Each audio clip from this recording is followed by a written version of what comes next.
Let's just forget the recipe, and I'm gonna eat this raw. Looks like, yeah, I can just try to do more down and up. Focusing the energies of the, you know.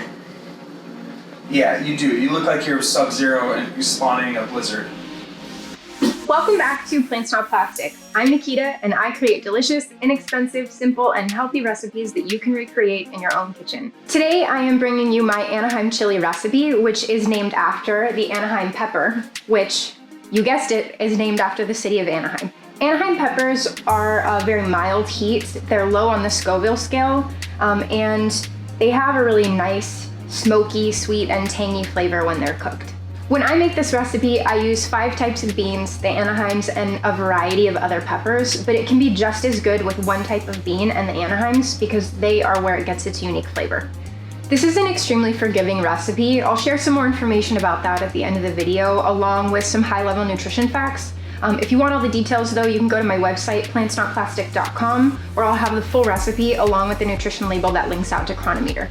As always, this recipe is plant-based, vegan, low-fat, and made without oil. I'm excited to bring you this recipe because it's an absolute staple for us. It's probably one of our top 5 recipes because it's easy to make, you can make it in large batches, and it's pretty difficult to get tired of it. You can have it over rice, with pasta, with toast, or even just by itself. You can't go wrong with a dish that's just rice and beans. And with that, let's get into the recipe. To make this recipe, you will need 1 small white or yellow onion. This one's pretty large, so I probably won't use the whole thing.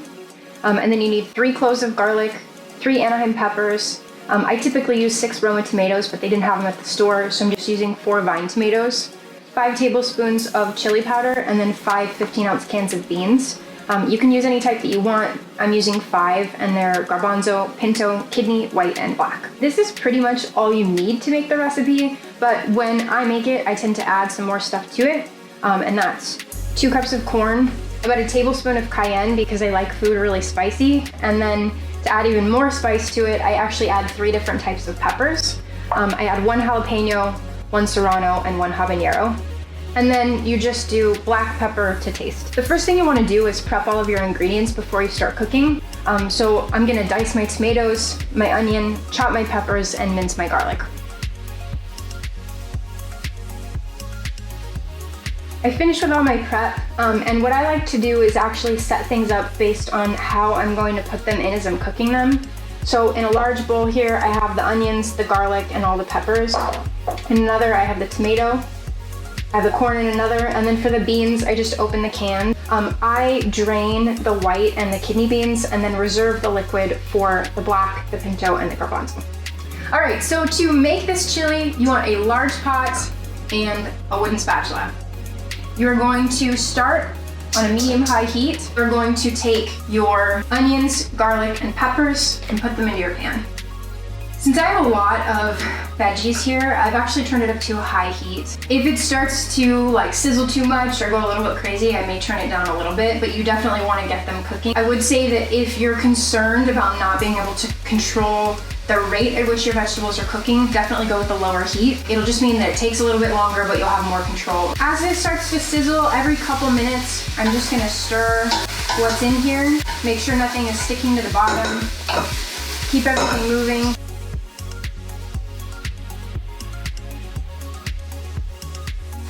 So it might be a little bit hard to see, but at the bottom of the pan here, you can see that it's starting to get a little bit brown. This just means that the natural sugars that are in the vegetables are starting to caramelize a little bit on the bottom of the pan. That's what you want to happen, so not a problem at all. In general, the whole point of cooking vegetables in a pan like this is to caramelize the sugars and get rid of the water in the vegetables while enhancing the flavor. The only thing that you're looking to try to avoid here is if there is any browning on the side of the pan. If it starts to get too brown on the side of the pan, you can turn down the heat. And then you just want to make sure you don't have any little bits stuck to the side because those will stay there and burn. So what you're basically looking for is to get, a good amount of browning on the bottom of the pan, or like just before they start to burn. And then what you're looking for in terms of the veggies is when they get to a point where they're like just starting to fall apart or break down. And as you're moving them, you definitely don't want to overwork it. You want to let it sit on the bottom of the pan and cook. But to make sure nothing sticks, you want to give it a good scrape along the outside and then shake it to get it to all just lay flat again on the bottom. This whole thing should take 8 to 10 minutes until it gets to a point where you're ready for the next step. I think we're about at that point right now. So you're gonna take your tomatoes, you're gonna add them to the pot. And what'll happen is, since there's a bunch of liquid naturally in these tomatoes, the liquid will clean the bottom of the pan for you. All of that browning was flavor that you've now added back into the recipe. And if you can see the bottom of the pan here, it's nice and clean, having used no oil, no extra water, and you get all of that really nice flavor. So with the tomatoes, you're gonna go through the exact same process. Since these are fresh tomatoes, they're gonna take a little bit longer, probably about 10 to 12 minutes. If you were using cans, it'll be a little bit less, closer to like 6 to 8 minutes. So we're just gonna do that same thing of let it cook, let the natural sugars caramelize at the bottom a little bit, and wait for the next step. So when it reaches this point, you're gonna go ahead and add all the rest of your ingredients, your beans, your corn, and your spices. So the chili powder, the pepper, and then the cayenne if you're adding it. Once you've got it all mixed together like this is really going to be personal preference. If you want the chili to be thicker, you can leave it at this point or add just a little bit of water. I like my chili a little bit more liquidy, so I would recommend adding 3 to 4 cups of water to the point where everything is just covered. I'm gonna stir one more time. If you don't have it on a high heat already, you're gonna turn it up to high and cover it until it gets up to a boil.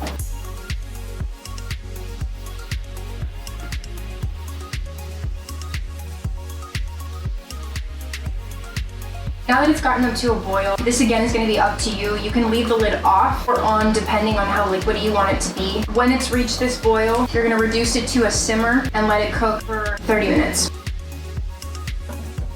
It's been 30 minutes, so the chili is done now.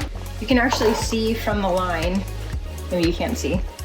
You can see from the line that even with the lid on, it has reduced quite a bit. Chili's really robust, so you could really cook this for a long, long time without having any kind of problem with it. It's done at this point, so I'm gonna turn the heat off, take it off the stove, and it's ready to eat.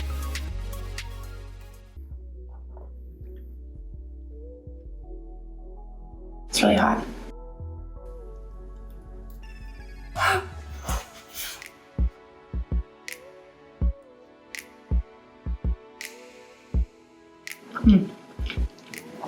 It's good. So obviously I'm eating this over rice. It goes really great on pasta. It's great with toast. It's great by itself. This is a super forgiving recipe. So if you only have, like I said, one type of beans, you don't like it as spicy, you can leave out the peppers. If you have less tomato, less peppers, you don't have corn, like any of those things are gonna be completely fine. The recipe will come out really great anyway. It's really hard to mess up anything that has onions, garlic, peppers, and beans in a pot. Those flavors just go together really well. I shared this in my kitchen tips from last week, but if you're gonna use habanero, definitely wear gloves so that you don't end up with the oils on your hands. Anaheim peppers may not be available where you live. If that's the case, you can sub them out for what are called either poblano or pasilla peppers. They're not gonna have quite the same flavor, so what I would recommend is actually roasting them in the oven at 400 degrees for 20 to 30 minutes, flipping them halfway through so that you get some of that smoky flavor that you would get from the Anaheims. You could also add a little bit of cornmeal, which would thicken it and make it more stew-like rather than liquidy. Now looking at cost for this recipe, it costs about $13 for the entire thing, which should make about 15 cups of food. Price-wise per cup, that comes down to 87 cents, and for 500 calories, it's $2.22. As a comparison, Amy's organic medium chili is $1.95 per cup, or $3.59 per 500 calories, which is the full can. As for the nutrition facts, this chili per 500 calories has 5.1 grams of fat, 26.2 grams of fiber, which is 104% of your daily requirement, and it has 54% of your nutrient targets according to the USDA. Again, Amy's organic chili comparatively has 16.1 grams of fat, only 12.9 grams of fiber, and just 12% of your daily nutrient requirements. That's it for today's recipe. If you try it, let me know how you like it in the comments below. Please do subscribe and click the bell to get notifications when I put out new content. You can also subscribe to my blog at PlantsNotPlastic.com, as well as follow me on social media. All of that is detailed in the description below. Thanks for watching, and see you next time. Bye. Did you cut something on here? No. What? You've not made anything on here? Nope. Because I washed this. Let's cook, bitch. So to cook everything, you want a large pot and a wooden stick. Today I'm bringing you. That's ridiculous.